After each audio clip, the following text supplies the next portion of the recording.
Okay, welcome to Third and 23, where I talk college football and NFL betting predictions. This video, we're gonna be talking Week 1 college football showdowns. I got two games on tap for you in this video. Two massive showdowns this weekend: Texas versus Ohio State and LSU versus Clemson. So let's go ahead and dive into both of these matchups. Let's start off Texas versus Ohio State. Ohio State is favored by 1.5. This actually opened at 3 months ago, and this has steadily dropped. And by the way, if you are interested in betting this game, just know that this has dropped from 1.5 to a pick 'em on some books already. So a lot of money has been pouring into Texas. Here are the key matchups that I see in this game, and probably could speak to the reason why a lot of the money has been pouring into Texas.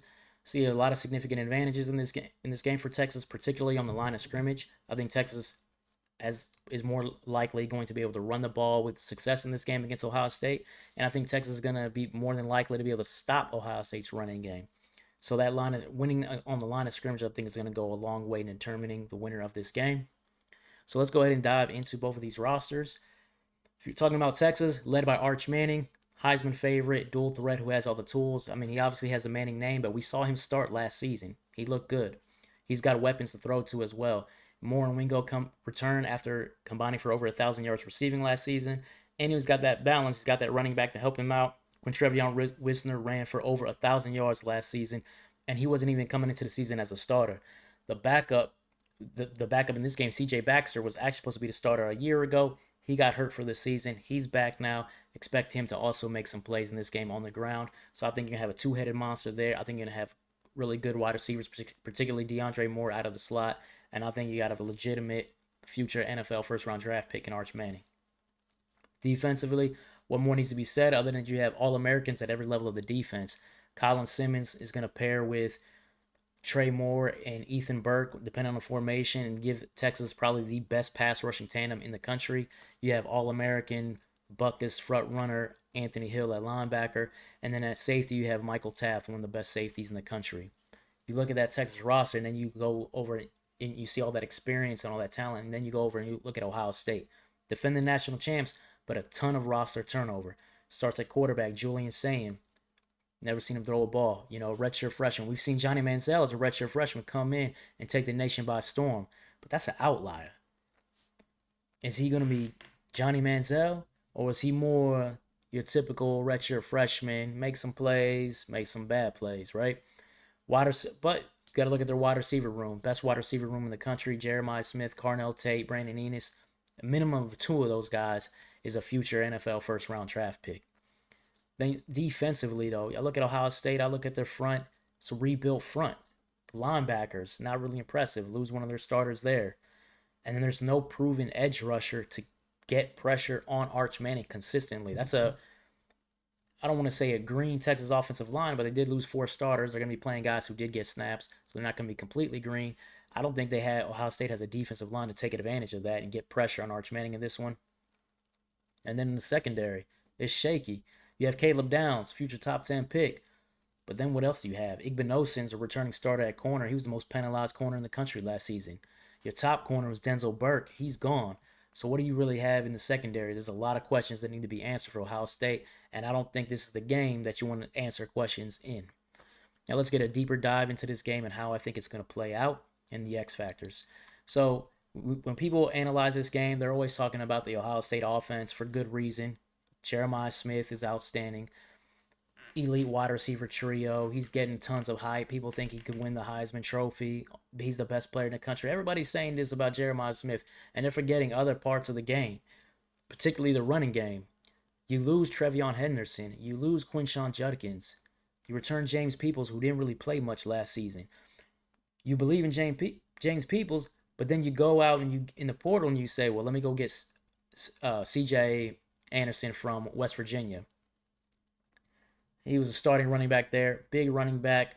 I don't know what I call a dynamic running back though. So what do you really have in the running game?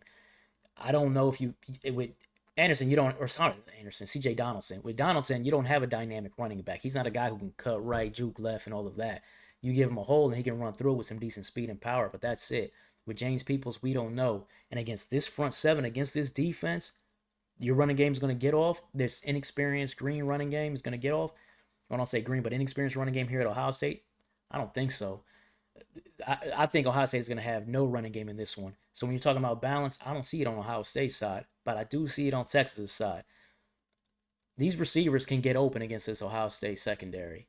And the Ohio State pass rush is not likely to get after Arch Manning in this one because we don't really know what pass rushers they have. Kenyatta Jackson ain't the type of guy who gets snapping off the line. Don't see that. So you're going to see Texas be able to pass the ball with success in this one. And then you're going to see Texas be able to run the ball in this one as well. Quintrevion Wisner, CJ Baxter against this retooled defensive front, they're going to find running room. So Texas, their X factor is they're going to have balance in this one, and they're going to be able to stress the OSU defense. So ultimately, what's my pick in this one? We're talking 1.5. I wish I had done this game earlier.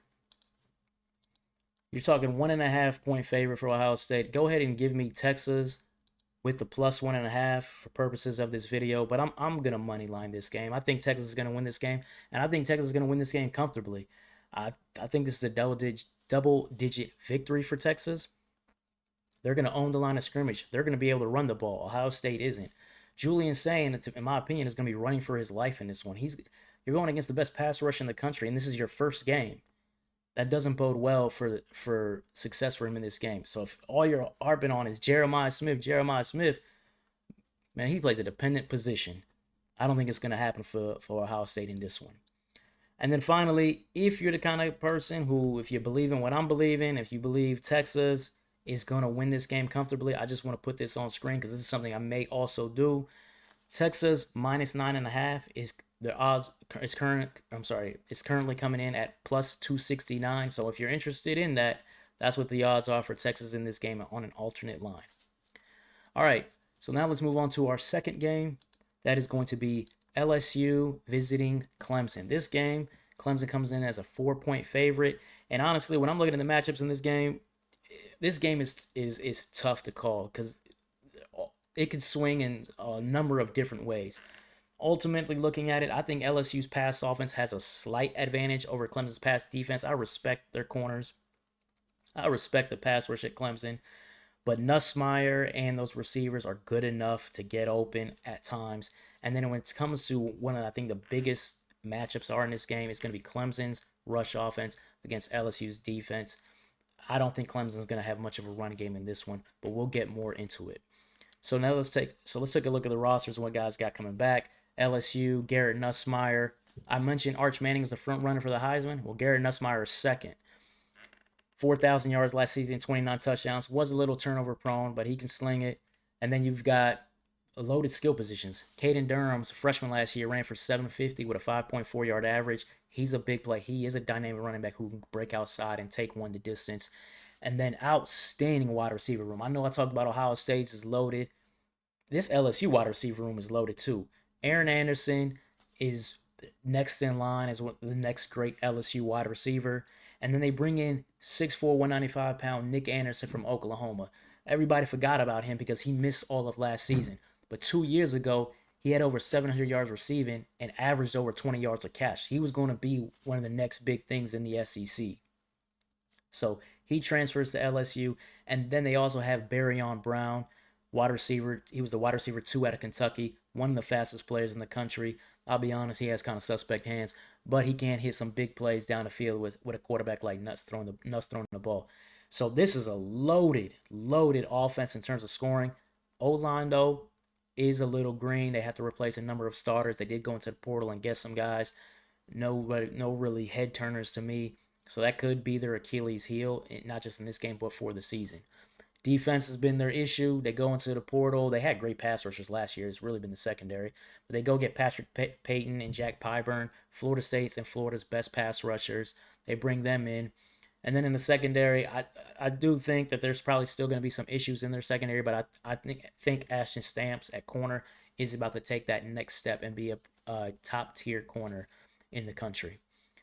Clemson offensively, Cade Klubnik, he returns. Cade Klubnik's going into, depending on how you want to slice it, his 4th year starting, really his 3rd year starting. Experience, mobile, is he elite? That's a question that I have. I know anybody watching this is like, what are you talking about, man? People calling him a first round draft pick in mock drafts, and he's going to win the Heisman. I'm going to stand on this hill by myself. I just don't think Cade Klubnik is what everybody else thinks, but that's just me talking.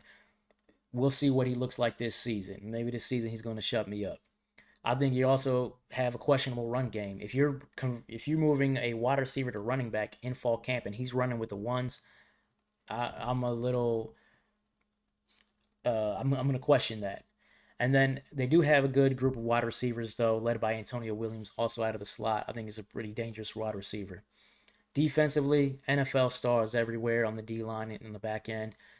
TJ Parker, Peter Woods at end and tackle, outstanding. And then they probably have the best cornerback duo in the country, at least off the top of my head. Avion Terrell, Ashton Hampton, outstanding. And then the biggest move of the offseason was Dabo Swinney finally deciding to move on from that OJT hire they had at defensive coordinator for the last 2 years. I don't know what he was thinking. Clemson was not good defensively last year, despite the fact they had great defensive players. They move on from him, and they bring in a legit defensive mind in Tom Allen. He was Penn State's defensive coordinator. He's been coaching defense for a long time. He used to be the head coach for Indiana a long time ago, but he's a well-respected defensive mind in college football. That's an outstanding move that I think is going to pay dividends for Clemson all season. So now X factors and how I think game will play out. Clemson, look, NFL players on your D-line going against a revamped LSU O-line. Clemson should win matchups on the line of scrimmage in this one. That said, LSU's offense is too good, is too talented to just be held in check and not make plays in this one. So when Nuss does have time to throw, he's going to test these Clemson corners who are good, but they're going to get beat too. This wide receiver room is outstanding. And the safeties for Clemson aren't as good as you might think. So Nuss is going to find plays and make plays down the field. And then to keep those pass rushers honest and keep the defense honest, I think LSU's run game with a running back like Caden Durham, he scares you. He's the type of guy who can take it the distance out of the backfield.